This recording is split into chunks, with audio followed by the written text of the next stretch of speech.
কিন্তু মান্নান ভাই এমন একটা লোক, এই দীর্ঘ 16-17 বছর এই সোনারগাঁ থাকা তথা নারায়ণগঞ্জ বিএনপির যে কোনো আন্দোলন সংগ্রামে সবসময় সামনের সারি থেকে নেতৃত্ব দিয়েছে।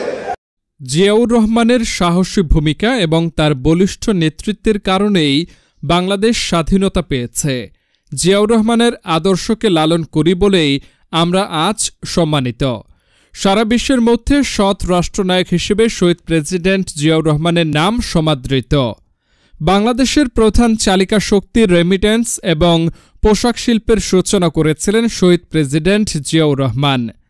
নারায়ণগঞ্জের সোনারগাঁয়ে শহীদ প্রেসিডেন্ট জিয়াউর রহমানের ৪৪তম শাহাদাত বার্ষিক উপলক্ষে উপজেলা ও পৌর বিএনপির উদ্যোগে মিলাদ ও দোয়া মাহফিলে এসব কথা বলেন বিএনপির কেন্দ্রীয় নির্বাহী সদস্য ও জেলা বিএনপির আহ্বায়ক অধ্যাপক মামুন মাহমুদ। তিনি বলেন, বিগত দিনে বাংলাদেশের স্বৈরাচারী শেখ হাসিনা সরকারের বিরুদ্ধে আন্দোলন সংগ্রামে সোনারগাঁ বিএনপির উল্লেখযোগ্য ভূমিকা ছিল।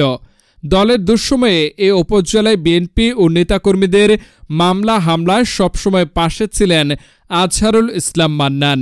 আগামী সংসদ নির্বাচনে আপনারা যদি তাকে এমপি হিসেবে দেখতে চান, এমন কোনো কাজ করবেন না যার কারণে আজহারুল ইসলাম মান্নানের বদনাম হয়। রবিবার ২রা জুন দুপুরে সোনারগাঁ উপজেলা পরিষদ অডিটোরিয়ামে বিএনপির কেন্দ্রীয় নির্বাহী সদস্য ও সোনারগাঁ উপজেলা বিএনপির সভাপতি আজহারুল ইসলাম মান্নানের সভাপতিত্বে অনুষ্ঠানে প্রধান বক্তা ছিলেন জেলা বিএনপির যুগ্ম আহ্বায়ক মাশিকুল ইসলাম রাজীব। বিশেষ বক্তা ছিলেন উপজেলা বিএনপির সাধারণ সম্পাদক মোশাররফ হোসেন।